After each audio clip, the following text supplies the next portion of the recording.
Assalamualaikum warahmatullahi wabarakatuh.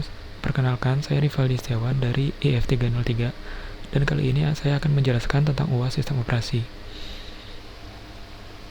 Dan 1. Sistem operasi dan fungsinya. Nah, apa sih sistem operasi itu? Jadi, sistem operasi merupakan penghubung antara pengguna dari komputer dengan perangkat keras komputer. Nah, koordinasi perangkat keras itu harus tepat untuk memastikan pengoperasian sistem komputer yang benar dan untuk mencegah program pengguna mengganggu operasi sistem komputer. Dan fungsi dari sistem operasi. Sistem operasi itu berfungsi seperti pemerintah yang mengatur agar program berjalan dengan benar dan mencegah konflik saat pengguna mengakses sumber daya yang sama. Adapun list fungsi dari sistem operasi adalah manajemen proses. Nah, proses itu adalah sebuah program yang sedang dijalankan eksekusi. Proses memerlukan sumber daya saat eksekusi seperti CPU time, memori, berkas, dan peranti I/O. Nah, tanggung jawab sistem operasi di sini itu adalah pembuatan dan penghapusan proses, penundaan dan pelanjutan proses, penyedia mekanisme untuk sinkronisasi antar proses, penyedia mekanisme komunikasi antar proses, dan penyedia mekanisme penanganan deadlock. Dan selanjutnya itu manajemen memori utama. Memori utama itu adalah tempat penyimpanan instruksi atau data dari program yang umumnya bersifat volatile, yaitu tidak permanen. Dan tanggung jawab sistem operasi di sini itu melacak penggunaan memori oleh siapa dan seberapa besar, memilih program yang akan dimuat ke memori saat diperlukan, mengalokasikan dan membebaskan memori sesuai kebutuhan. Manajemen file. File itu artinya adalah kumpulan informasi yang berhubungan. Biasanya berkas merepresentasikan program dan data. Tanggung jawab sistem operasi di sini itu adalah membuat dan menghapus berkas, membuat dan menghapus direktori, menyediakan primitif untuk manipulasi berkas dan direktori, memetakan berkas ke sistem penyimpanan sekunder, dan melakukan backup berkas ke media penyimpanan non-volatile. Selanjutnya itu manajemen input dan output. Nah, di sini tugas sistem operasi itu sebagai sistem buffer, yaitu menyimpan sementara data yang masuk atau keluar dari perangkat I/O. Spooling, yaitu menjadwalkan penggunaan sistem I/O agar lebih efisien, mengolah antrian, dan lain-lain. Dan menjadi antarmuka driver umum, yaitu menyediakan driver standar agar sistem operasi dapat menggunakan fungsi seperti membuka, membaca, menulis, dan menutup file secara seragam. Dan menjadi driver perangkat keras spesifik, yaitu menyediakan driver khusus untuk menjalankan operasi detail pada perangkat keras tertentu. Manajemen penyimpanan sekunder. Penyimpanan sekunder yaitu penyimpanan data yang disimpan secara permanen sebagai cadangan memori utama.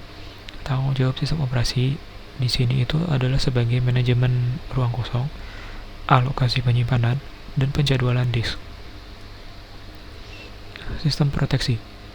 Sistem operasi memiliki beberapa teknik untuk melindungi data pengguna, seperti melindungi akses dengan sistem login, mencegah intrusi dengan menjaga firewall tetap aktif, melindungi memori sistem dari akses berbahaya, menampilkan pesan terkait kerentanan sistem, dan manajemen perangkat. Nah, sistem operasi itu mengelola komunikasi perangkat melalui driver masing-masing dan melakukan aktivitas berikut: melacak semua perangkat yang terhubung ke sistem, menetapkan program yang pengendali untuk setiap perangkat dikenal sebagai input atau output controller, dan menentukan proses mana yang mendapatkan akses ke perangkat tertentu dan untuk berapa lama, dan mengalokasikan perangkat secara efektif dan efisien serta membebaskannya saat tidak lagi diperlukan. Kemudian mengontrol kerja berbagai perangkat input dan output dengan menerima permintaan, menjalankan tugas tertentu, dan mengirimkan respons kembali ke proses yang meminta. 2. Sistem operasi open source dan closed source. Nah, di open source itu sebagian besar sistem operasinya gratis, sedangkan di closed source itu biasanya berbayar ataupun harus beli hardware khusus. Dan di open source itu source code-nya dapat dibaca oleh semua, sedangkan di closed source itu source code-nya adalah rahasia perusahaan. Dan di open source itu mereka dikembangkan oleh komunitas global secara kolaboratif, sedangkan di closed source itu dikembangkan oleh tim internal perusahaan. Dan untuk potensi bug-nya di open source itu dapat diidentifikasi dan diperbaiki secara cepat melalui audit komunitas. Sedangkan di closed source itu tersembunyi karena aksesnya yang terbatas. Dan di open source itu dukungan biasanya dilakukan secara mandiri maupun komunitas. sedangkan di closed source itu dukungannya tersedia secara resmi oleh vendornya masing-masing. Contohnya sistem operasi open dan closed source itu adalah sebagai berikut. Di open source itu ada Linux yang variannya itu ada Ubuntu, Debian, Fedora, CentOS, dan lain-lain. Terus ada BSD, yaitu variannya ada FreeBSD, OpenBSD, dan NetBSD. Untuk di mobile itu ada yang namanya Android. Sedangkan di closed source itu ada Windows, ada macOS, dan ada iOS. Skema dasar sistem komputer. Nah, skema dasarnya adalah seperti ini. Jadi ada perangkat input device, output device, port I/O, ada pemroses yaitu CPU, dan di dalam pemroses itu ada yang namanya compute unit sama algorithmic logic unit. Dan memori utama itu ada RAM dan ROM. Dan untuk menyambungnya itu ada data bus, control bus, dan address bus. 4. Penjelasan input, proses, output, dan memori. Input itu adalah perangkat keras yang berfungsi untuk memasukkan data atau perintah ke dalam komputer. Contohnya di sini itu ada keyboard, ada mouse, ada touchpad, dan ada scanner. Proses itu adalah proses yang dilakukan oleh CPU. CPU itu adalah otak dari sistem komputer yang bertugas memproses data dan menjalankan perintah. Contohnya itu ada Intel Core dan ada AMD Ryzen. Terus ada output.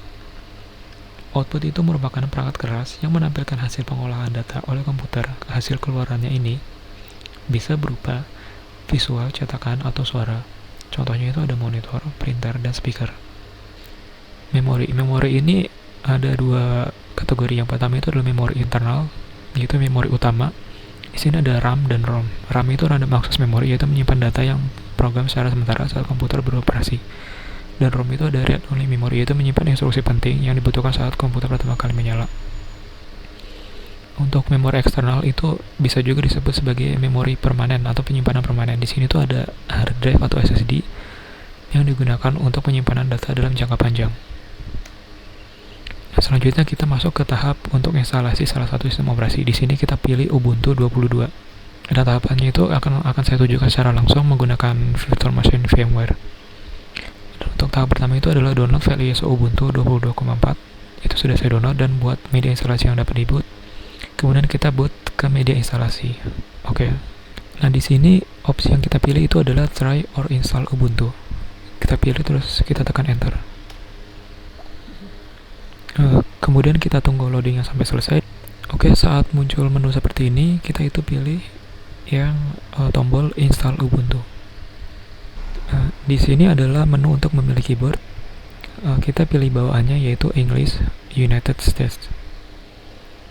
Dan di sini adalah opsi dari instalasinya. Itu kita bisa pilih normal, yaitu kita install web browser dan program-program lainnya, atau kita bisa install minimal, yaitu install seminimal mungkin. Nah, di sini kita pilih normal. Kita lanjutkan.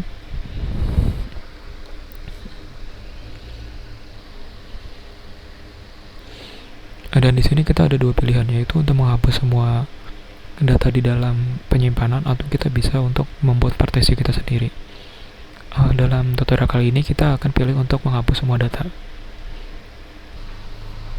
Oke, di sini adalah partisi yang akan diubah oleh installernya Ubuntu. Jadi kita klik continue, maka data dari partisi yang lamanya akan dihapus dan ditimpa dengan partisinya Ubuntu. Oke, di sini adalah untuk pilih di mana kita tinggal, yaitu kita pilih Jakarta. Oke, dan ini adalah informasi kita untuk login ke Ubuntu. Dan kita bisa ketik juga passwordnya.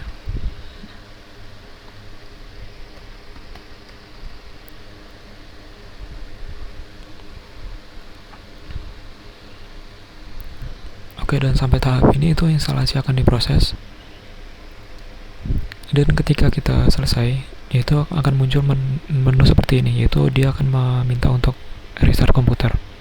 Setelah di restart, maka kita akan masuk ke dalam sistem operasi Ubuntu.